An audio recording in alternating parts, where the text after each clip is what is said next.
கர்த்தர் வாக்கு கொடுக்கிறார். திருமணம் வாய்க்கும், குழந்தை பாக்கிய காரியம் வாய்க்கும், அந்த கடன் பிரச்சனைக்கான காரியங்கள் வாய்க்கும், அந்த வேலை காரியத்தில் கர்த்தர் வாய்க்க பண்ணுவார். நீங்கள் கையிட்டு செய்கிறதுல வாய்க்க பண்ணுவார். உங்கள் பிரயாணம் வாய்க்க பண்ணுவார். விசுவாசிக்கிறீங்களா? இது கர்த்தருடைய வார்த்தை, இது ஆண்டவருடைய வார்த்தை. தைரியமாய் முன்னேறக்கூடிய பலனை கர்த்தர் தருகிறவர். முதலாவதாக ஒரு வசனத்தை வாசிக்கலாம். நீங்கள் 24ஆம் அதிகாரத்தினுடைய 7வது வசனத்தை வாசிக்கலாமா? 7வது வசனத்தை வாசிக்கலாம். 24ஆம் அதிகாரம், அது ஆதியாகமம் 24ஆம் அதிகாரத்தினுடைய 7வது வசனத்தை வாசிக்கலாம். என்னை என் தகப்பனுடைய வீட்டிலும் என் இனத்தார் இருக்கிற தேசத்திலும் இருந்து அழைத்து வந்தவரும் உன் சந்ததிக்கு இந்த தேசத்தை தருவேன் என்று சொல்லி ஆணையிட்டவருமாகிய வானத்திற்கு தேவனாகிய கர்த்தர், நீ அங்கே இருந்து என் குமாரனுக்கு ஒரு பெண்ணை கொண்டு வரும்படி தம்முடைய தூதனை உனக்கு முன்பாக அனுப்புவார். ஒரு தூதனை உனக்கு முன்பாக அனுப்புவார். கர்த்தருடைய தீர்க்க தரிசனமான வார்த்தை. நீ பிரயாணப்படு, நீ உன்னுடைய பிரயாணத்தை துவங்கு, நான் அதை என்ன பண்ணுவேன்? வாய்க்க பண்ணுவேன். இந்த வாய்க்க பண்ணுவேன்னு சொன்ன ஆண்டவர் என்ன வாக்கு கொடுக்கிறார் அப்படின்னு சொன்னா, உன்னுடைய பிரயாணத்துல முதலாவதாக ஆண்டவர் நமக்கு ஒண்ணு பண்ண போறாரு. நமக்கு முன்பாக ஒரு தூதனை கர்த்தர் அனுப்ப போகிறார். இதற்கு முன்பாக இந்த பிரயாணத்துல, இந்த காரியத்துல உங்களுக்காக யாரும் பேச போகவே இல்லாம இருக்கலாம். யாருமே எனக்கு முன்னாடி போகிறதற்கு இல்லை பாஸ்டர், வழிகாட்டுறதற்கு யாருமே இல்லை பாஸ்டர். யார் எனக்காக போவா? யார் எனக்காக பேசுவா? எங்க அம்மா பேச மாட்டாங்க, எங்க அப்பா பேச முடியாது, என் அண்ணன் தம்பி யாருமே பேச மாட்டாங்க. எனக்காக யார் முன்னாடி போய் அந்த காரியத்தை பண்ணுவா? எனக்கு முன்னாடி எடுத்து போய் செய்கிறதற்கு யாரும் இல்லை, இதை முன்னாடி நின்று நடத்துகிறதற்கு யாரும் இல்லை. நான் ஒரு அனாதையை போல இருக்கிறேன். ஆனா ஆண்டவர் வாக்கு கொடுக்கிறார், நீங்க இந்த பிரயாணத்தை துவங்குவீங்க, உங்களுக்கு முன்னாடி கர்த்தர் ஒரு தூதனை, இது அப்படியே நடக்கும் பிரதர், ஐயா, இது அப்படியே நடக்கும்.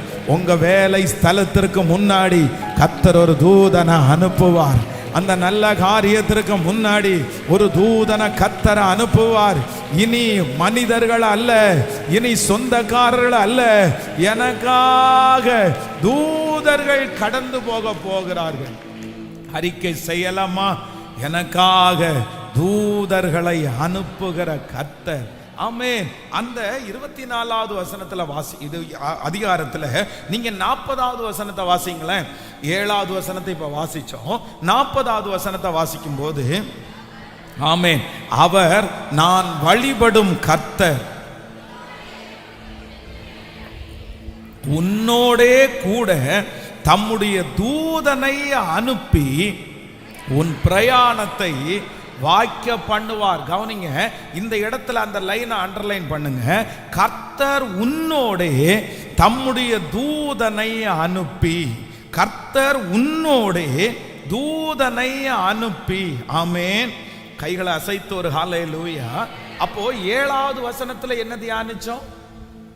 7வது வசனத்துல கர்த்தர் ஒரு தூதனை, சொல்லுங்களேன், கர்த்தர் ஒரு தூதனை உங்களுக்கு முன்பாக அனுப்பி. நம்பர் 2, 40வது வசனத்துல என்ன வாசிக்கிறோம்? கர்த்தர் தூதனை உன் கூட அனுப்பி. நல்லா கவனிச்சுக்குங்க, நல்லா கவனிங்க. இந்த பிரயாணத்துல நீங்க ஆரம்பிக்க போகிற அந்த தரிசனத்துல ஆண்டவர் உங்களை கொண்டு போகிற ஒரு பெரிய லட்சியத்துல 2 தூதனை கர்த்தர் அனுப்ப போறாரு. ஒரு தூதன் யார் அப்படின்னு சொன்னா, நம்ம அந்த சூழ்நிலை, அந்த தேவை, அந்த வேலைக்கு முன்னாடி ஒரு தூதனை கர்த்தர் அனுப்ப போறாரு. நம்பர் 2, இரண்டாவதாக இன்னொரு தூதனை கர்த்தர் உங்க கூடவே அனுப்ப போறாரு. உங்க கரத்தை பிடிச்சு நீங்க போகிற இடமெல்லாம் உங்களை காப்பாற்றுவதற்கு, பிரச்சனையிலிருந்து காப்பாற்றுவதற்கு, சூழ்நிலையிலிருந்து காப்பாற்றுவதற்கு, வழி வாராமல் போவதற்கு, இந்த வழிதான் என்று நடத்துவதற்கு. இதுவரைக்கும் உங்களுக்கு கைடன்ஸ் யாருமே இல்லாம இருக்கலாம். ஆனால் கர்த்தராகிய ஆண்டவர் வாக்கு கொடுக்கிறார், நான் உன்னை கைட் பண்றதற்கு, உங்களுடைய கைடன்ஸுக்கு ஆண்டவர் ஒரு தூதனை அனுப்புவார். ஹல்லேலூயா. முதலாவது போகிற தூதன் என்ன பண்ணுவார் அப்படின்னா, நமக்கு முன்னாடி போய் எல்லாத்தையும் ஆயத்தம் பண்ணிடுவார். விசுவாசிக்கிறீங்களா இல்லையா? நீங்க எந்த இடத்துல எப்படி போகணும், எத்தனை மணிக்கு எங்க இருக்கணும், எந்த வருஷத்துல எந்த டெஸ்டினேஷனை நீங்க சந்திக்கணும், யார் உங்களுக்கு முன்னாடி வந்து நிப்பா, யார் அந்த இடத்துல உதவி செய்வா, நீங்க துவங்கும் போது எதுவுமே தெரியாது. ஆனா உங்களுக்கு முன்பாக கர்த்தர் ஒரு தூதனை கர்த்தர் அனுப்புவார். அவருடைய பிள்ளைகளே, கர்த்தர் இன்றைக்கு வாக்கு கொடுக்கிறாரு, உன்னுடைய பிரயாணத்தை நீங்க ஆரம்பிங்க. நீங்க தைரியமா ஆரம்பிங்க. இந்த 25 நாட்களும் ஆண்டவர் எத்தனை வார்த்தையை உங்களோட பேசினாரு. இன்னும் எப்படி நீங்க சும்மா இருப்பீங்க, இன்னும் எப்படி நீங்க அமைதியா இருப்பீங்க, இன்னும் எப்படி நீங்க மற்றவங்களை நீங்க எதிர்பார்த்துட்டு இருப்பீங்க. நீங்க விசுவாசத்தோட ஜெபம் பண்ணி முதல்ல உங்க முழங்கால இன்வெஸ்ட்மெண்டா பண்ணுங்க. உங்களுடைய கர்த்தர் கொடுத்திருக்கிற ஞானத்தை இன்வெஸ்ட்மெண்டா நீங்க பண்ணுங்க. நீங்க அதற்காக ஓடுங்க, அதற்காக நீங்க உழைச்சு நீங்க ஆரம்பிச்சிருங்க. கர்த்தர் சொல்லுகிறார், உன் பிரயாணத்தை நான் வாய்க்க பண்ண போகிறேன். உனக்கு முன்பாக ஒரு தூதனை நான் அனுப்புவேன். எல்லாரும் ஜெபம் பண்ணுங்க. இயேசுப்பா, நீங்க இன்னைக்கு ஊழியக்காரர் மூலமா வாக்கு கொடுத்தீங்கல்ல, எனக்கு முன்னாடி ஒரு தூதன் போகட்டும். இதுவரையிலையும் தோற்று போய் வந்தேன், இதுவரையிலும் திரும்பி திரும்பி வந்தேன். ஆரம்பிச்சு எத்தனை நாள் தான் பின்னாடி பின்னாடி வர்றது, எத்தனை நாள் தான் விட்டு போட்டு நான் வர்றது. ஆனா இப்போ இந்த பிரயாணம் உங்களை நம்பி ஆரம்பிக்கிற பிரயாணம், உங்க கரத்தை பிடிச்ச ஆரம்பிக்கிற பிரயாணம், உங்க கிருபையினால ஆரம்பிக்கிற பிரயாணம். எஸ், சோமணி சத்தத்தை உயர்த்தி, இயேசுவே, எனக்கு முன்பாக ஒரு தூதனை கர்த்தர் அனுப்புவீராக. இந்த வார்த்தையின்படி எனக்கு நடக்கட்டும் என்று சொல்லுங்க. என்னுடைய பிள்ளைக்கு முன்பாக ஒரு தூதனை கர்த்தர் அனுப்புங்கப்பா, அனுப்புங்கப்பா, அனுப்புங்கப்பா. Yes yes yes yes, praise. ஆண்டவருடைய பிரசன்னத்தை இன்றைக்கு நான் உணர்றேன், நான் ரொம்ப உணர்றேன், நான் ஃபீல் பண்றேன். இன்றைக்கு இந்த சத்தம் எந்தெந்த வீடுகளில் தொனிக்குதோ, யாருடைய காதுகளில் தொனிக்கிறதோ, பிரதர் சிஸ்டர், தாயாரே, கவலைப்பட வேண்டாம், பிள்ளைய குறித்து கவலைப்பட வேண்டாம். அந்த பிரயாணத்தில் கர்த்தர் இப்ப கூட இருக்கிறாரு, தூதனை முன்னாடி அனுப்புறாரு. அந்த பிள்ளையினுடைய இருதயத்தில் கர்த்தர் பேசுவார் ஆக. இயேசுவே, இப்போ இப்போ இப்போ தூதர்களை கர்த்தர் அனுப்புவீராக, தூதர்களை இப்பொழுது அனுப்புவீராக. ஹல்லேலூயா. தூதர்கள் உண்ணும் உணவால் எங்களை போஷிக்கிறவர். பாடுவோமா எல்லாரும்? தூதர்கள் உண்ணும் உணவால் உந்தன் ஜனங்களை, தூதர்கள் உண்ணும் உணவால் உந்தன் ஜனங்களை போஷித்தீரே. உம்மை போல யாருண்டு இந்த ஜனங்களை நேசித்திட? பாடுவோம். இந்த ஜனங்களை இப்ப கைகளை மேல தட்டி, உமக்கு பாடவர் சொல்லுவோம். பாடுங்க எல்லாரும்.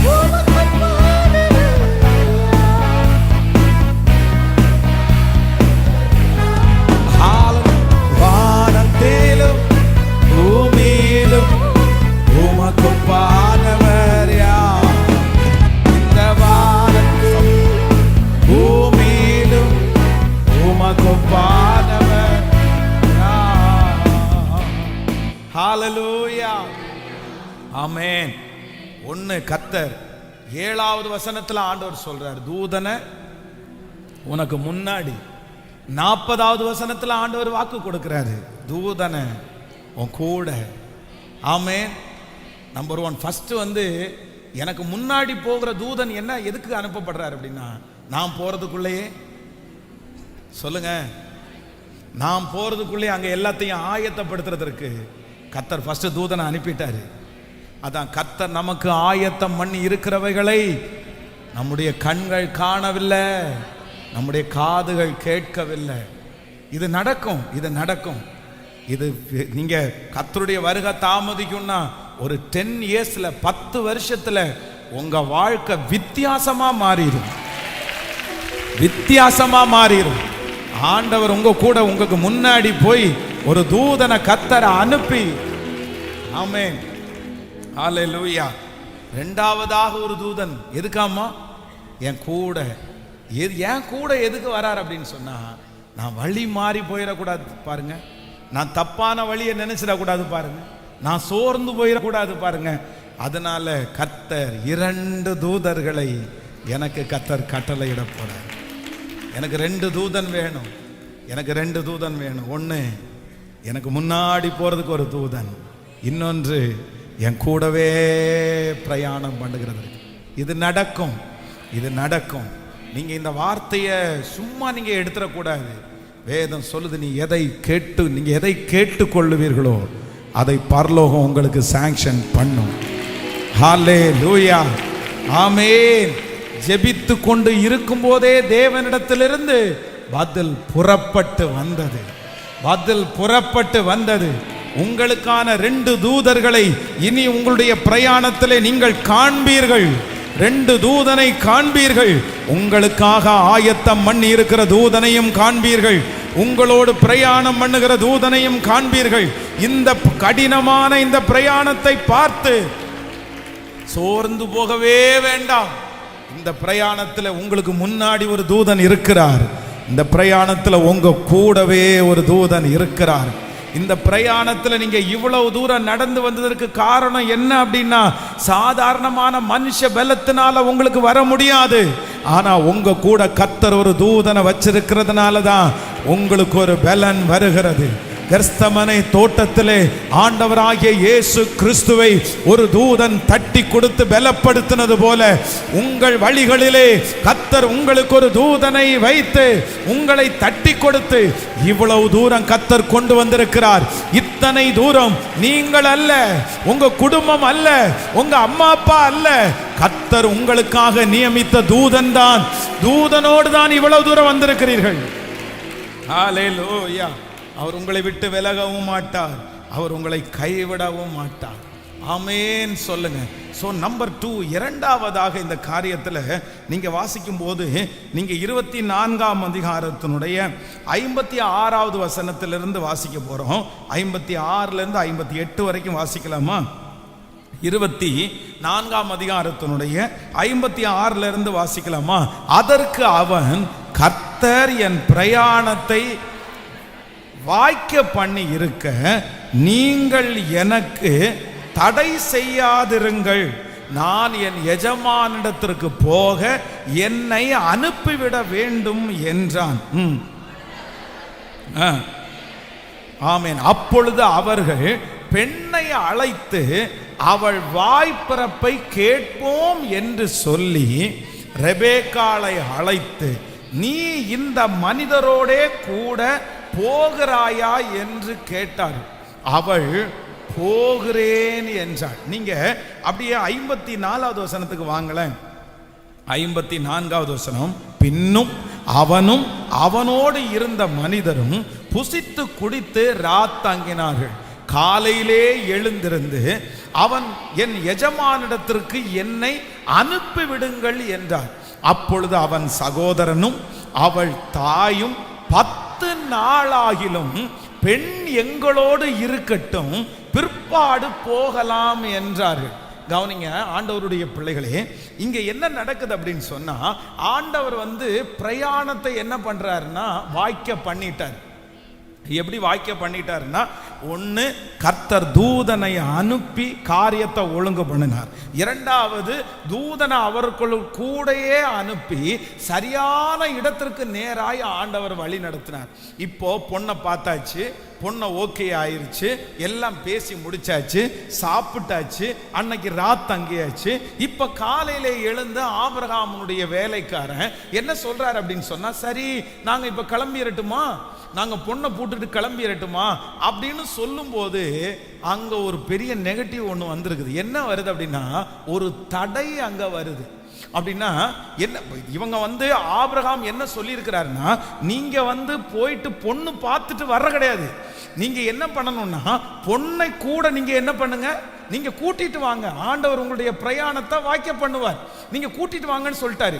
இப்போ இந்த வேலைக்காரனுக்கு யாரோட போகணும் அப்படின்னு சொன்னா, ரெபேக்காளை பார்த்தாச்சு, பிடிச்சாச்சு, பேசியாச்சு, இப்ப ரெபேக்காளோட கூட போகணும். ரெபேக்காளோட கூட போறதுக்காக கிளம்பலாமான்னு சொல்லும் போது அவனுடைய சகோதரன் லாபான் என்ன சொல்றாரு அப்படின்னு சொன்னா, 10 நாளாயிலும் இது என்னடா இடையில இப்படி ஒரு தடை. இந்த லாபான் அப்படின்றது நமக்கு தெரியும், இவர் ஒரு சாதாரணமான ஆள் கிடையாது, இவர் சரியான பணப்பை பிடிச்ச ஆளு. நீங்க வந்து இந்த லாபான் வந்து யாக்கோபனுடைய பிள்ளைய யாக்கோபு பார்க்கும்போது தெரியும் இல்ல, எப்படி எல்லாம் வழி நடத்தினாரு. பணத்துக்காக தன்னுடைய பிள்ளைகளை காமிச்சு காமிச்சு 7 வருஷம் வேலை செய், 7 வருஷம் வேலை செய் அப்படின்னு கொண்டு வந்த மனுஷன் தானே.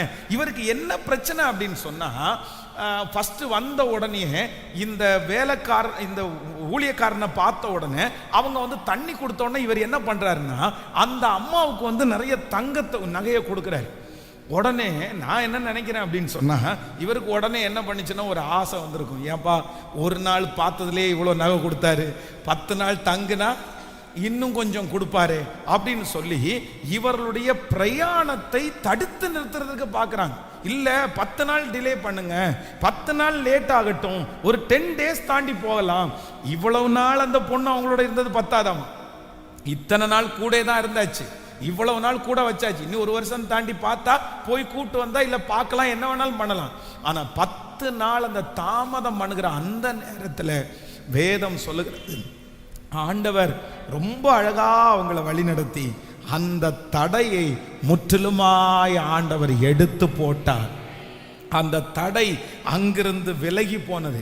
எப்ப விலகி போயிடுச்சு அப்படின்னு சொன்னா, இந்த இவங்க வந்து சரி பரவாயில்ல, நாங்க கூட்டிட்டு போறதுக்கு தான் வந்தோம், எதுக்கும் நீங்க ரெபேக்காள்கிட்ட ஒரு வார்த்தை இவங்க கேட்கலான்னு சொன்ன உடனே லாபான் என்ன நினைச்சிருப்பார் அப்படின்னு சொன்னா, இவ உடனே இப்ப போறா, வந்து மாப்பிள்ளை யாருன்னே தெரியல, மாப்பிள்ளை இன்னும் பார்க்கவே இல்லை, வேலைக்காரனை பார்த்த உடனே ரெபேக்கா போயிடுவாளா அப்படின்ற ஒரு யூகத்துல பொண்ணுனுடைய வாய்ப்பரப்பை கேட்கலாமா, அவ வாயிலிருந்து என்ன வருதுன்னு பார்க்கலாமா அப்படின்னு கேட்டா, ரெபேக்காள் ஒரே அடியா என்ன சொல்லிட்டான்னா, ரெபேக்காளை அழைத்து நீ இந்த மனுஷனோட கூட போகிறாயா என்று கேட்டார்கள். அவள் ஒரே அடியா அடிச்சிட்டா, போறேன்ட்டாங்க. நம்ம பிள்ளைங்களா இருந்தா என்ன பண்ணுவாங்க தெரியுமா, கொஞ்சம் தயங்கிட்டு உள்ளுக்குள்ள போலான் இருக்கும், ஆனா வெளியில ஏதாவது ஒன்று சொல்லி அப்படியே அவங்கள விட்டு நான் போகணுமா, கண்டிப்பா போகணுமா, அந்த மாதிரி பெரிய டயலாக் எல்லாம் பேசி ஒரு பெரிய இதெல்லாம் பண்ணிருப்பாங்க. ஆனா ரெபேக்காள் அப்படியெல்லாம் இல்லை, போறேன்னா போறேன், அதை நடிப்பெல்லாம் இல்லை. அப்படி உடனே நான் என்ன நம்புறேன் அப்படின்னு சொன்னா, இந்த இடத்துல அந்த 10 நாள் டிலே ஆகும், இது ஒரு தடையா மாறும், இந்த பிரயாணத்திற்கு இடையில இப்படி ஒரு தடை வந்துச்சேன்னு நினைக்கிறதுக்குள்ள அந்த தடையை உடைக்கிற தேவன் அவர்கள் மத்தியிலே பெருசாய் கிரியை செய்தார். அந்த தேவனாகிய கர்த்தர் இந்த 25வது நாள் மறுபடியும் வாக்கு கொடுக்கிறார், உங்களுடைய பிரயாணத்தை கர்த்தர் துவங்க வைக்க போகிறார். நீங்கள் சீக்கிரமாய் துவங்குவீர்கள். உங்களுக்கு முன்பாக ஒரு தூதனை அனுப்புவார், உங்களோடு கூட ஒரு தூதன் கடந்து வருவான். அது மட்டுமல்ல, இடையிலே வருகிற தடைகளை உடைத்து எறிந்து, இனி அந்த தடை உங்களை ஒரு நாளும் காலதாமதப்படுத்தாதபடி அந்த தடைகளை உடைத்தெறிந்து உங்களை முன்னேற பண்ணுகிற கர்த்தர். ஹல்லேலூயா. இதுவரையிலும் நீங்க ஆரம்பிச்ச காரியம் இந்த மாதிரி நிறைய இடத்துல தடையா நின்றிருக்கலாம், எங்க போனாலும் தடையாகவே இருக்கலாம். இந்த 10 நாள் தடை, 6 மந்த் தடை, இந்த மாதிரிலாம் இருந்திருக்கலாம். ஆனால் ஆண்டவர் வாக்கு கொடுக்கிறாரு, நான் உங்களை மறுபடியும் தூங்க வைப்பார்.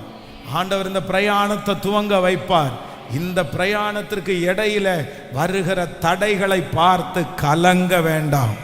இடையிலே வருகிற அந்த மனிதர்களை பார்த்து நீங்க கலங்கவே வேண்டாம், நீங்க பயப்படவே வேண்டாம். எந்த மனுஷனால் அந்த தடை வந்ததோ அந்த மனுஷனை கொண்டே அந்த தடைகளை மாற்றி போடுகிற கர்த்தர். நல்ல கரங்களை தட்டி முழு பலத்தோடு ஆமென். நல்ல தடைகளை எல்லாம் மாற்றுகிற கர்த்தர், தடைகளை மாற்றுகிற கர்த்தர், தடைகளை மாற்றுகிற கர்த்தர். ஆமென்.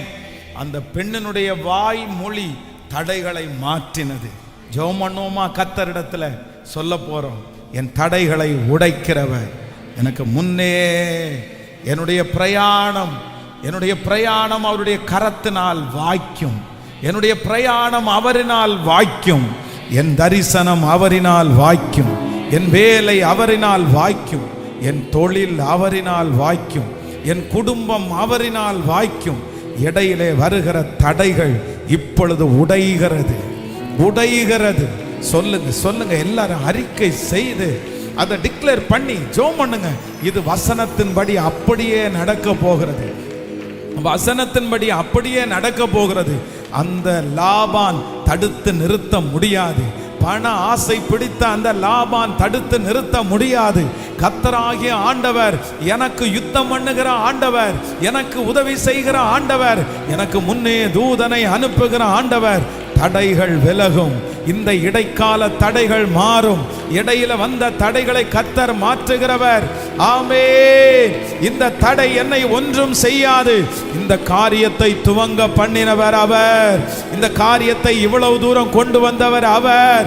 இவ்வளவு செய்த ஆண்டவர் இடையிலே தடைபடுவதற்கு கர்த்தர் விடவே மாட்டார்.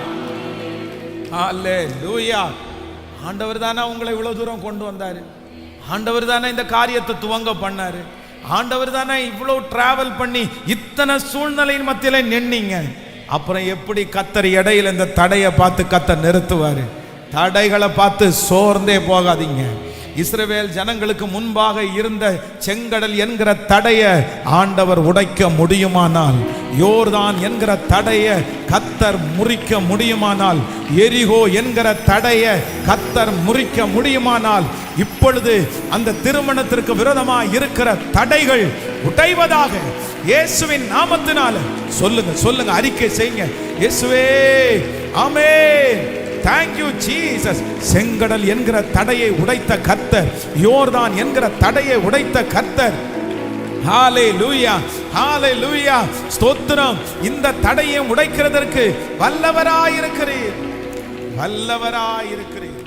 ஆமென், ஆமென்.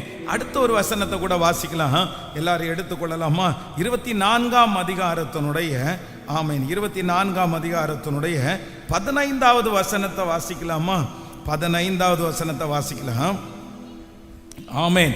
இப்படி சொல்லி முடிக்கும் முன்னே இதோ ஆபிரகாமுடைய சகோதரியாகிய நாகோரின் மனைவி மில்காளுடைய குமாரனாய் இருக்கிற பெத்துவேலுக்கு பிறந்த ரெபேக்காள் குடத்தை தோளின் மேல் வைத்து கொண்டு புறப்பட்டு வந்தான். கவனிங்க ஆண்டவருடைய பிள்ளைகளே, இந்த பிரயாணத்தில் இப்ப என்ன நடக்குது அப்படின்னு சொன்னா, இந்த பிரயாணத்தை இவங்க ஆரம்பிச்ச உடனே இவர் என்ன பண்றாரு அப்படின்னு சொன்னா, ஒரு குறிப்பிட்ட இடத்துல வந்த உடனே மனசுக்குள்ள அவர் என்ன பண்றாருன்னா ஒரு ஜெபம் பண்றாரு. அப்படின்னா ஆண்டவரிடத்துல டைரக்டா பேசுறாரு. இது ஒரு ஜெபமா கூட இல்லாம அடுத்த அனுபவத்திற்கு நேராக இருக்கிறது. ஒன்று நீங்கள் நினைத்துக் கொள்ளுங்கள், ஜெபம் என்கிறது ஆண்டவருடைய பிள்ளைகள் ஜெபத்துல பலவிதமான படிகள் இருக்கிறது. நான் நாளைக்கு கர்த்தருக்கு சித்தமானா நாளைக்கு நடக்கிற ஃபாஸ்டிங் பிரேயர்ல ஜெபத்தில் இருக்கிற சில படிகளை குறித்து உங்களுக்கு சொல்லுகிறேன். ஜெபத்தினுடைய அனுபவம், ஒரு தேவனுடைய பிள்ளையினுடைய ஜெபத்தினுடைய வளர்ச்சி எப்படி இருக்கணும், ஜெபத்துல நீங்க எப்படி வளர்ற அடுத்த லெவல் என்ன அப்படின்றத குறித்து நம்ம நாளைக்கு கர்த்தருக்கு சித்தமானா தியானிப்போம். இந்த இடத்துல என்ன நடக்குது அப்படின்னு சொன்னா வேதம் சொல்லுது ரொம்ப அழகா, இவர் ஒரு ஜெபம் பண்ணி முடிக்கும் போது என்ன நடக்குது அப்படின்னா அவருடைய ஜெபம் உடனே கேட்கப்படுகிறது. நான் நம்புறேன் உங்களுடைய பிரயாணத்துல இனி நீங்க ஜெபிக்கிற ஜெபத்திற்கு கர்த்தர் உடனே பதில் தருவார். உங்க ஜெபத்திற்கு பதில் வரும். இந்த பிரயாணத்துல எந்தெந்த இடத்துல எல்லாம் நீங்கள் ஜெபிக்கிறீர்களோ அந்த இடத்துல எல்லாம் ஜெபத்தை கேட்கிற கர்த்தர் உங்களுக்கு பதில் தருகிறவர். வேதம் சொல்லுகிறது, ஈசாக்கு சாயங்கால வேளையிலே தியானம் பண்ணும்படியாய் போனான். எந்த சாயங்கால வேளையில் அவன் தியானம் பண்ண போனானோ அதே சாயங்கால வேளையிலே ரெபெக்காளை கர்த்தர் அவனுக்கு முன்பாக கொண்டு வந்து நிறுத்தினார். நான் நம்புகிறேன் நீங்கள் எந்த ஜெபத்தை எந்த மணி நேரத்தில் ஆரம்பித்தீர்களோ அதே மணி நேரமே உங்களுடைய ஜெபம் பரலோகத்திற்கு போய் எட்டிருச்சு. பரலோகத்திற்கு போய் எட்டிருச்சு. இந்த 25 நாட்களும் ஜெபித்த ஜெபம் பரலோகத்துக்கு போய் எட்டிருச்சு. அந்த தேவனாகிய கர்த்தர் எனக்கு ஆமென் ஹல்லேலூயா பதிலை தர கர்த்தர் வல்லவராய் இருக்கிறார். நம்பர் 1, முதலாவதாக என் பிரயாணத்தை கர்த்தர் வாய்க்க பண்ணுவார். நம்பர் 1, முதலாவதாக எனக்கு முன்பாக ஒரு தூதனை அனுப்பி முன்னாடி என் பிரயாணத்திற்கான எல்லாத்தையும் ஒழுங்குபடுத்த போறாரு. நம்பர் 2, இரண்டாவதாக என் கூட பிரயாணம் பண்றதுக்கு ஒரு தூதனை கர்த்தர் எனக்கு முன்பாக அனுப்ப போறாரு. நம்பர் 3, இந்த பிரயாணத்திலே இடையிலே வருகிற அந்த 10 நாள் தடைய அவரே உடைச்சு என்ன மறுபடியும் பிரயாணம் பண்ண வைக்க போறாரு. நம்பர் 4, நாலாவது, இந்த பிரயாணத்திற்கு இடையிலே நான் எந்தெந்த தேவைக்காய் எந்தெந்த காரியத்திற்காய் எந்தெந்த சூழ்நிலைக்காய் நான் ஜெபிக்கிறேனோ அத்தனை ஜெபத்தையும் கர்த்தர் எனக்காக கேட்க போகிறார். நம்புறவங்க கரங்களை தட்டி முழு வெள்ளத்தோடு ஆமென் நல்ல கரங்களை தட்டி என்னுடைய ஜெபத்தை கேட்கிறவர் ஆமென் ஹல்லேலூயா. என் பிரயாணத்திலே எனக்கு எப்பொழுதெல்லாம் எனக்கு ஜெபம் தேவைப்பட்டு நான் ஜெபிக்கிறேனோ அப்பொழுதெல்லாம் என் ஜெபத்தை கேட்கிறவர். உங்களுடைய பிரயாணத்தில் ஒன்றை நீங்க நம்புங்க, நீங்க துவங்குவீங்க, நீங்க டிராவல் பண்ணுவீங்க, இடையில தேவைகள் வரும்போது நீங்க ஜெபம் பண்ணுவீங்க, அந்த ஜெபத்தை கர்த்தர் கேட்பேன் என்று. ஹல்லேலூயா. சோ நம்பர் 5, கடைசியாய் ஒரு காரியத்தை நம்ம 24ஆம் அதிகாரத்தினுடைய 48வது வசனத்தை வாசிக்கலாமே. 24ஆம் அதிகாரம் 48வது வசனத்தை எல்லாரும் சேர்ந்து வாசிக்கலாம். ஆமென். தலை குனிந்து கர்த்தரை பணிந்து கொண்டு நான் என் எஜமானனுடைய சகோதரன் குமாரத்தியை அவர் குமாரனுக்கு கொள்ள